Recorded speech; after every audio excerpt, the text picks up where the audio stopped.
بديع السماوات والأرض وإذا قضى أمرا فإنما يقول له كن فيكون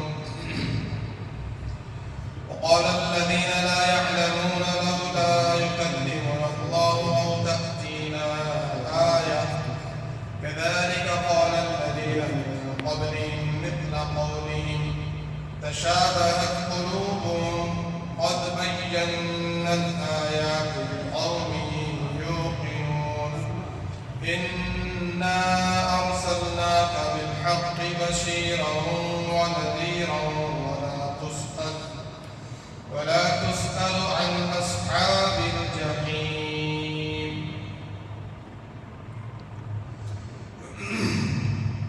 صدق الله العظيم. رب اشرح لي صدري ويسر لي أمري واحلل عقدة من لساني يفقهوا قولي. سبحانك لا علم لنا إلا ما علمتنا إنك أنت العليم الحكيم.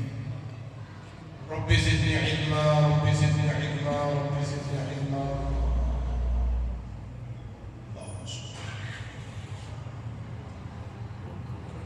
گزشتہ ہفتہ آپ نے قرآن کریم کی ان آیتوں کی تفسیر سماعت فرمایا تھا.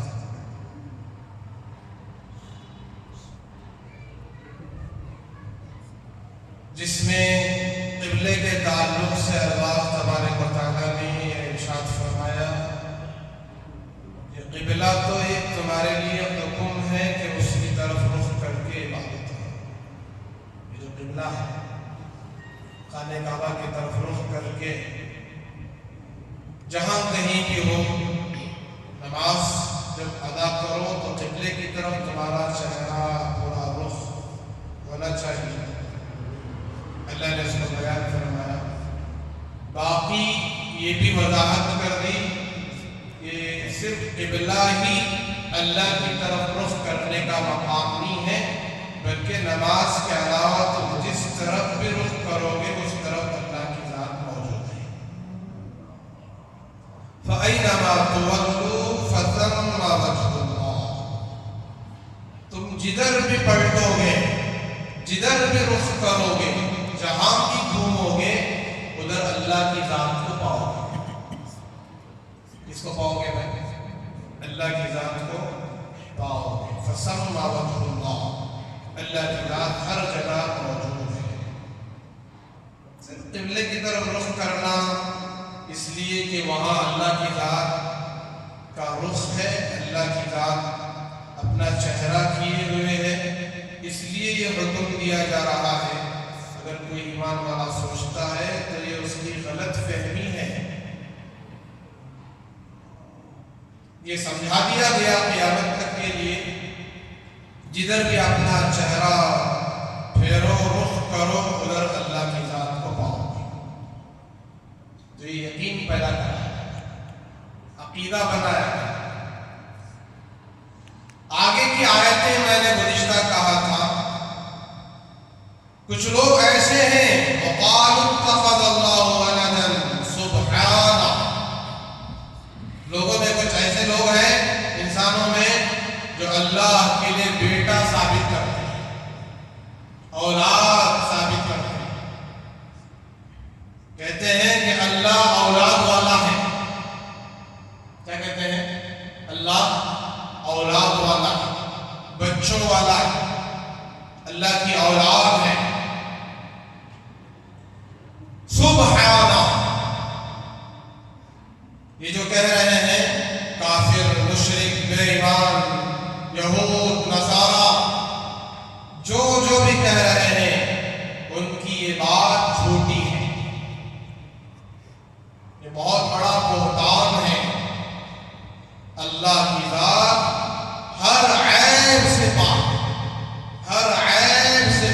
سبحان، اللہ کی ذات ہر عیب سے پاک۔ سبحان لا کر اللہ نے سمجھا دیا یہ جو اولاد ٹھہرا رہے ہیں ان کے اس ٹھہرانے سے اللہ پاک۔ اب آئیے تفسیر سمجھتے ہیں کہ کن کن نے اللہ کے لیے اولاد ثابت کیا۔ انسانوں میں وہ کون کون سے فرقے ہیں اور کون سے گروہ ہیں، کون سی جماعتیں ہیں، وہ کون سی قومیں ہیں جنہوں نے اللہ کو اولاد ثابت کر دیا۔ تو سب سے پہلے یہود کے بارے میں آتا ہے، یہودیوں کے بارے میں وہ کہتے ہیں کہ عزیر علیہ السلام ایک پیغمبر گزرے ہیں، نبی گزرے ہیں۔ ان کے بارے میں یہودیوں کا کہنا ہے عزیر ابن اللہ، عزیر جو پیغمبر ہیں وہ اللہ کے بیٹے ہیں۔ عزیر کس کے بیٹے ہیں؟ نعوذ باللہ من ذالک، اللہ کے بیٹے ہیں، یہود کہتے ہیں۔ ٹھیک ہے، عزیر علیہ السلام ایک مرتبہ ایک بنجر بستی سے گزر رہے تھے، جو اجڑی ہوئی بستی تھی، آبادیاں ختم ہو گئی تھی، ویران ہو گئی تھی، کوئی ایک مکان بھی وہاں صحیح سالم نہیں تھا، جتنے انسان تھے سب مر چکے تھے، ختم ہو گئے تھے۔ تو حضرت عزیر علیہ السلام گدھے پر سوار تھے، سواری ان کی گدھا تھی۔ گدھے پر بیٹھنا کوئی غلط نہیں ہے، کوئی گندا جانور نہیں ہے گدھا، البتہ وہ گدھا سست جانور ہے۔ کیسا جانور ہے؟ سست جانور ہے، اور بوجھ اٹھانے بھی تیار ہوتا ہے، چلتا بھی ہے، بوجھ بھی اٹھاتا ہے، اور کوئی اعتراض نہیں کرتا، اس لیے اس کو گدھا کہتے ہیں۔ کوئی 200 روپئے دے کر آپ کو صبح کے 8 بجے سے شام کے 8 بجے تک ڈیوٹی کرائے تو کیا کہتے ہیں آپ؟ مجھے بیوقوف بنا رہا ہے، گدھا بنا رہا ہے۔ تو گدھا بن گیا 200 روپئے میں آج کے دور میں، صبح کے 8 بجے سے شام کے 8 بجے تک ڈیوٹی کرنا، یہ تو بیوقوف کی علامت ہے۔ کم سے کم 500-600 روپئے تو اسے دینا چاہیے۔ تو ایسے بوجھ اٹھانے پر راضی ہو جاتا ہے گدھا، اور جتنی دور بھی چل دے واپس پلٹ کر نہیں دیکھتا کہ میں کتنی دور آیا، آگے جاتا ہی رہتا ہے۔ بہرحال حضرت عزیر علیہ السلام نے دیکھا بستی اجڑی ہوئی ہے، بنجر ہے، فنا ہو چکی ہے۔ تو حضرت عزیر نے اللہ سے سوال کیا، اے اللہ، یہ ساری بستی اجڑ گئی، ختم ہو گئی، فنا ہو گئی، یہاں رہنے والے سب تباہ ہو گئے، ہلاک ہو گئے، مر گئے، مٹی ہو گئے، ہڈیاں ان کی بوسیدہ ہو گئی، ختم ہو گئی، ان سب کو تو دوبارہ کیسے پیدا کرے، کیسے اٹھائے گا؟ تو عزیر علیہ السلام یہ ابھی سوچ ہی رہے تھے، یہ جملے زبان پر آئے ہی تھے، اللہ نے عزیر پر نیند کی موت طاری کر دی، یا موت کی نیند طاری کر دی۔ اب یہ اس وقت کا جو حال تھا، حضرت عزیر علیہ السلام کے پاس ایک چھوٹا سا توشہ تھا، روٹیاں تھیں، 1 یا 2 روٹیاں تھیں، انگور تھے، سالن نہیں تھا۔ اس انگور کو انہوں نے روٹیوں میں نچوڑا تھا تاکہ روٹی پک جائے، کھانے میں آسانی ہو جائے۔ تو یہ نچوڑتے نچوڑتے سوچ رہے تھے، جملے کہہ رہے تھے، اللہ نے ان کو موت کی نیند سلا دیا۔ کون سی نیند؟ موت کی نیند۔ اتنا سوئے، اتنا سوئے، اتنا سوئے، 100 سال گزر گئے۔ 100 سال کے بعد اللہ نے اٹھایا عزیر کو علیہ السلام۔ یا عزیر، پوچھا ہے عزیر کب کم لبثت، کتنا سوئے، کتنا سوئے؟ تو عزیر علیہ السلام نے کہا لبثت یوماً او بعد یوم، اے پروردگار یا تو ایک دن سویا ہے، ایک دن کا کچھ حصہ سویا۔ کتنے سال سونے کے بعد؟ 100 سال۔ کیوں یہ اس طریقے سے کہہ رہے تھے کہ جس وقت وہ آئے تھے سورج نکلا ہوا تھا، جس وقت آئے تھے سورج نکلا ہوا تھا، چاش کا وقت قریب تھا، اشراق کا وقت چل رہا تھا۔ سورج نکلتا ہے تو 10-15 منٹ میں اشراق کا وقت شروع ہو جاتا ہے، اور 1-1.5 گھنٹے میں سورج کی تپش، روشنی اور زیادہ تیز اور بڑھ جاتی ہے۔ تو سمجھو اشراق سے چاش کے وقت کا منظر چل رہا تھا، اور جس وقت یہ اٹھے ہیں 100 سال کے بعد تو سورج ڈوبنے کو تھا، عصر کا وقت ختم ہونے جا رہا تھا۔ تو کہنے لگے لبثت یوماً او بعد یوم، کہ پروردگار یا تو ایک دن سویا ہو یا ایک دن سے کچھ حصہ، ایک دن کا کچھ حصہ سویا، چند گھنٹے سو گئے۔ تو اللہ تبارک و تعالیٰ نے فرمایا اے عزیر نہ تم نے ایک دن سویا نہ ایک دن کا کچھ حصہ، لبثت 100 عام، 100 سال تم سو چکے ہو۔ کتنے سال؟ 100 سال۔ فانظر الى طعامك لم يتسنى وانظر الى حمارك وَلِنَجْعَلَ آيَةً، اللہ تعالیٰ نے فرمایا ثُمَّ نَكْسُوهَا لَحْمًا، دیکھو ذرا اپنے سواری کی طرف، گدھے کی طرف، اس کا کیا حال ہو پڑا۔ گدھا 100 سال تک زندہ رہے گا؟ وہ تو مر کر، سڑ کر، گل کر، ہڈیاں اس کی بوسیدہ ہو کر، مٹی ہو کر، اس کا کچھ نشان باقی تھا۔ گدھے کی ریڑھ کی ہڈی، گدھے کی پیٹھ کی جو ہڈی ہوتی ہے، مین ہڈی، اس کا کچھ حصہ باقی زمین پر پڑا ہوا تھا، باقی گدھا صرف بنا ہوا تھا۔ 100 سال تک کا باقی رہے گا، اور اللہ نے اس کو باقی رکھا تھا صرف دکھانے کے لیے۔ اور اللہ نے کہا وانظر الی طعامک لم یتسنى، ذرا اپنے کھانے کی طرف بھی دیکھو، ذرا دیکھو وہ کھانا کیسے تر و تازہ ہے۔ 100 سال کا کھانا، نہ روٹی باسی ہوئی ہے نہ سڑی ہے، نہ جس انگور کو تم نے نچوڑا تھا اس میں بدبو آئی ہے، کیسے تر و تازہ، لم یتسنى، وہ سڑا ہوا نہیں ہے، تر و تازہ ہے۔ دیکھا تو تر و تازہ تھا۔ حضرت عزیر علیہ السلام نے فرمایا اے اللہ آپ بڑے قادر ہیں، قوت والے ہیں، ان اللہ علی کل شیء قدیر، اے اللہ آپ ہر چیز پر قدرت رکھنے والے ہیں۔ پہلے ہاتھ تو حضرت عزیر علیہ السلام 100 سال کے بعد اپنی قوم میں آئے۔ حضرت موسیٰ علیہ السلام پر جو کتاب اتری تھی تورات، آسمانی کتاب، یہ آسمانی کتاب ہے قرآن، اس کو کیا کہتے ہیں؟ قرآن کریم، قرآن مجید۔ یہ کتاب اللہ ہے، اللہ کی کتاب، کلام اللہ ہے، اللہ کا کلام۔ تو انہوں نے پورا جو کچھ تورات میں اترا تھا حفظ سنا دیا۔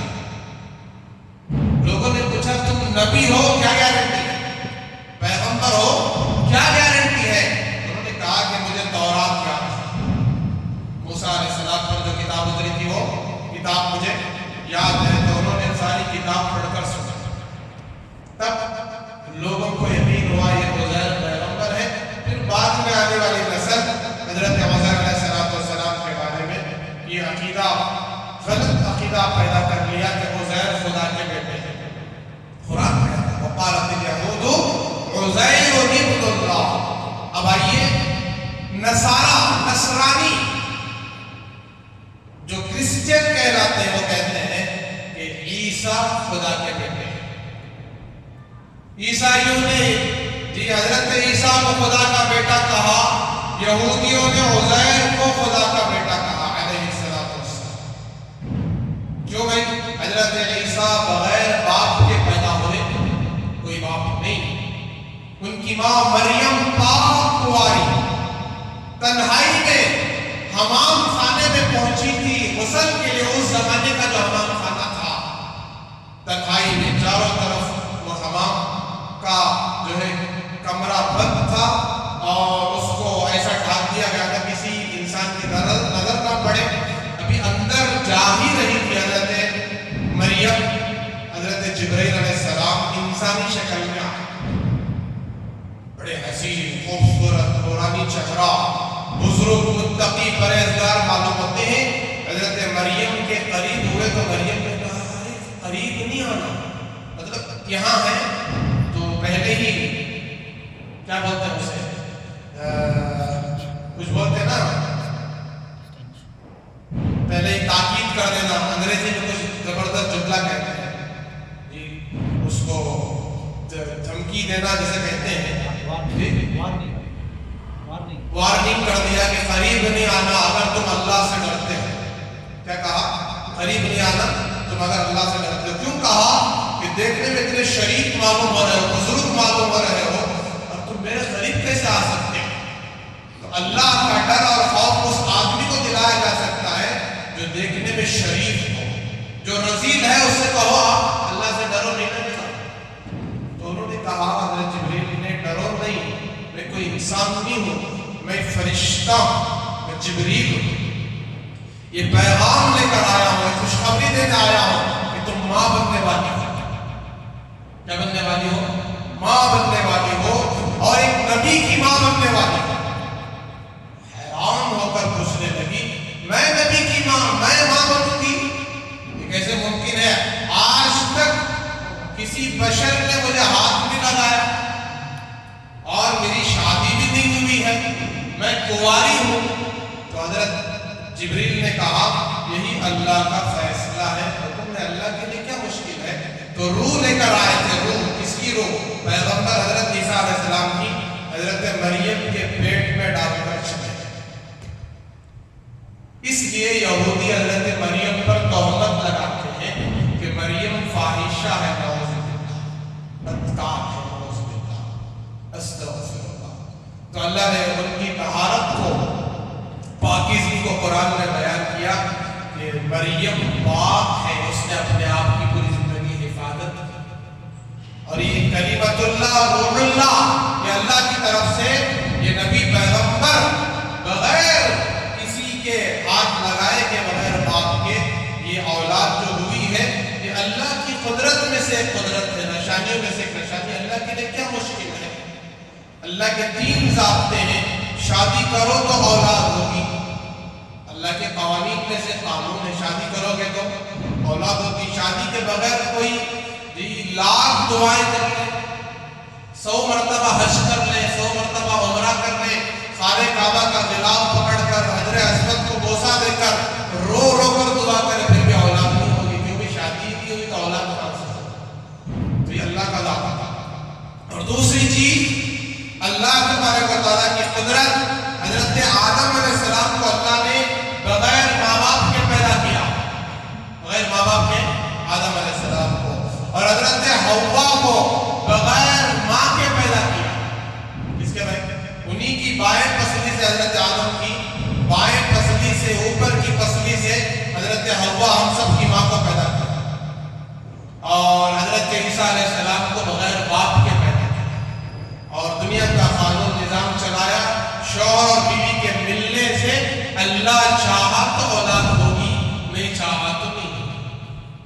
سمجھ میں آ رہی بات؟ تو یہ عیسیٰ علیہ السلام کو کیا کہتے ہیں نصارہ؟ خدا کے بیٹے. اور کافر مشرک فرشتوں کو ان کے بارے میں کہتے ہیں چونکہ فرشتوں کے پر ہیں، یہ خدا کی بیٹیاں ہیں. کیا بنا دیا؟ خدا کی بیٹیاں بنا دیا. یہودیوں نے عزیر کو علیہ السلام خدا کا بیٹا کہا، نصرانیوں نے حضرت عیسیٰ کو خدا کا بیٹا کہا، اور مشرک کافر، عرب کے کافر مشرک نے کیا کہا کہ فرشتے کون معلوم ہے؟ نور سے بنی ہوئی مخلوق. کون ہے؟ اللہ نے ان کو نور سے بنایا ہے، وہ معصوم ہے، ان سے کوئی گناہ نہیں ہوتا، نافرمانی نہیں ہوتی، وہ ہماری طرح کھانا پانی نہیں کھاتے، ہماری طرح غذائیں نہیں کھاتے، وہ زندہ ہیں تو اللہ کی یاد اور ذکر سے زندہ ہیں۔ پورے آسمان پر فرشتوں کا جھنڈ ہے، کوئی ایسی جگہ آسمان پر خالی نہیں ہے جہاں فرشتہ نہ ہو، کوئی جگہ ایسی باقی نہیں ہے جہاں فرشتہ نہ ہو، ہر فرشتہ عبادت میں لگا ہوا، اللہ کی ذکر میں، اللہ کی یاد میں، ذکر میں لگا ہوا۔ تو فرشتوں کے بارے میں کیا کہا خدا کی؟ یہ بیٹیاں ہیں۔ کون بھائی؟ مشرک، کافر۔ یہ کہنے لگے، اللہ سب کی بات کی تردید کر رہے، اللہ ہر عیب سے کہا کہ بھائی بیٹے اولاد اس آدمی کو ضرورت پڑتی ہے جو محتاج ہوتا ہے۔ میری اولاد بڑی ہو کر میرا سہارا بنے، میرے کام میں ہاتھ بٹائے گی، میری مدد کرے گی، میری دکان سنبھالے گی۔ اولاد میرا کاروبار سنبھالے گی۔ باپ کی تمنا کیا ہوتی ہے؟ میرا دکان کون سنبھالتی؟ میرا بیٹا، میرا بچہ سنبھالتا۔ اولاد میری مدد کی۔ یہ انسانوں کا مزاج ہے، انسانوں کا نظام ہے، اللہ نے چلایا ہے، اور کمزوروں کے لیے یہ اولاد کا سلسلہ ہے، یہ عیب ہے، اور اللہ ہر عیب سے پاک ہے۔ اللہ کس کے محتاج ہے؟ اللہ کسی کے محتاج نہیں ہے۔ سمجھا رہے پھر بھی نہیں سمجھ رہے۔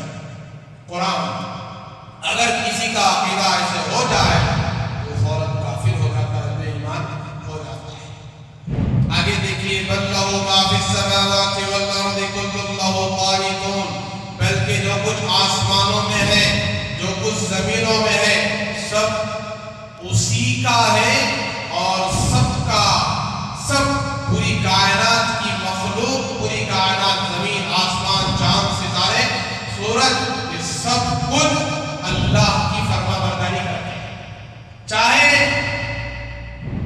کیا کہتے ہیں کہ مانتے ہوئے، چاہے زبردستی، چاہے اطاعت اور فرما برداری کرتے ہوئے مانیں گے یا زبردستی مانیں گے۔ کیسے مانیں گے؟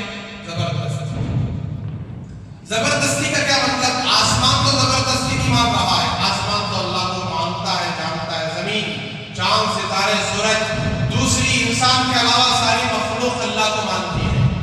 اب انسان اللہ کو نہیں مانتا ہے، لیکن زبردستی وہ بھی اللہ کو سجدہ کرتا ہے۔ کبھی آپ نے اپنا سایہ دیکھا ہے؟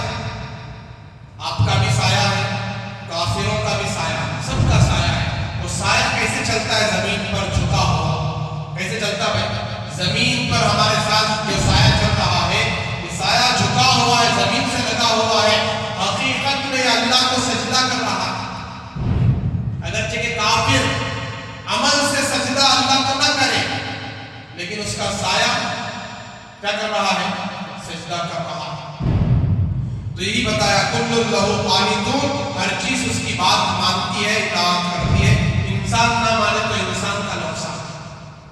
بدیع السماوات والارض، زمین اور آسمان کو اس نے بہت انوکھا پیدا کیا۔ دیکھو آسمانوں کو کیسے بنایا، ستاروں کو کیسے لگایا۔ آج اسی ستارے کے ذریعے سے پوری دنیا کا نیٹ ورک چل رہا۔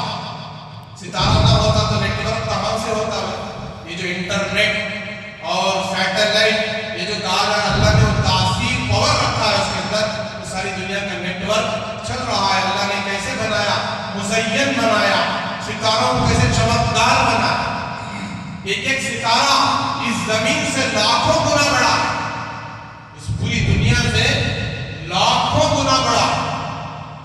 سورج چھوٹا گیلیکسی ہے، دنیا سے 13 لاکھ گنا بڑا ہے، اور سورج سے لاکھوں گنا بڑے ستارے، اور ایسے ستارے آسمانوں پر بے شمار، بے حساب۔ یہ اللہ تعالیٰ بدیع السماوات والارض، بڑے انوکھا پیدا کرنے والے ہیں۔ وَإِذَا قَضَىٰ أَمْرًا فَإِنَّمَا يَقُولُ لَهُ كُن فَيَكُونُ۔ اللہ کی شان بیان کی جا رہی ہے، جب وہ کسی چیز کے پیدا کرنے کا ارادہ کرتا ہے۔ کیا کرتا ہے؟ کسی چیز کے پیدا کرنے کا ارادہ کرتا ہے تو کہتا ہے کن فیکون، وہ ہو جاتا ہے۔ صرف کہتا ہے کن، ہو جا، ہو جاتا ہے۔ کہا کن تو آسمان بن گیا۔ آسمان نہیں تھا، آسمان کا کوئی سیمپل نہیں تھا، بغیر سیمپل کے اللہ نے آسمان بنایا، بغیر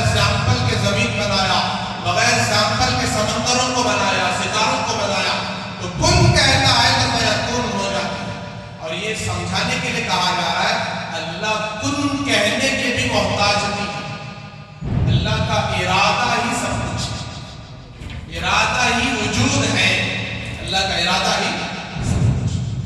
وقال الذين لا يعلمون لولا يكلمنا الله او تأتينا آية، کچھ کافر بے ایمان مشرک یہ کہنے لگتے ہیں کہ یہ اللہ اتنے سارے پیغامات بھیج رہا ہے، نبیوں کے ذریعے کتابیں اتار رہا ہے، وہ اللہ خود ہمارے سامنے ڈائریکٹ بات کیوں نہیں کرتا؟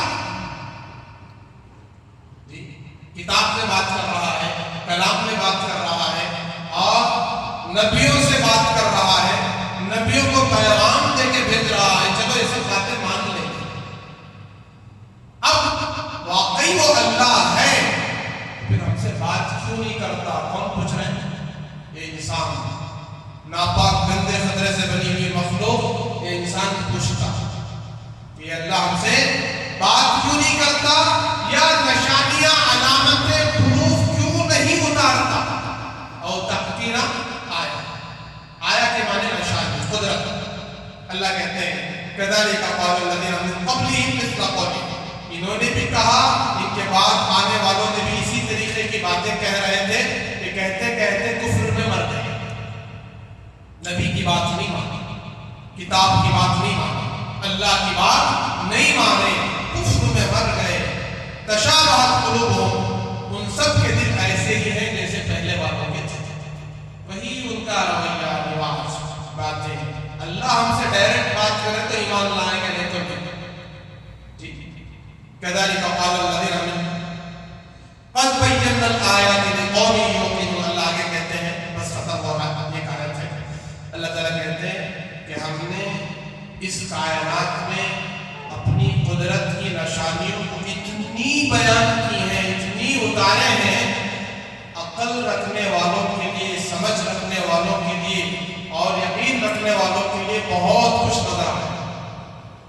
پوری کائنات کیسے اللہ نے بنایا، ابھی غور کرو، آسمان کو کیسے بغیر ستون کے بنایا، زمین کو اللہ نے سمندروں پر، پانی پر بچھایا، پہاڑوں کو کیسے گاڑا، درختوں کو کیسے اگایا، جی آگ کیسے اللہ نے سلگایا، سورج میں کیسے روشنی رکھی، ایک ایک مخلوق کی شکل و صورت اللہ نے کیسے بنائی۔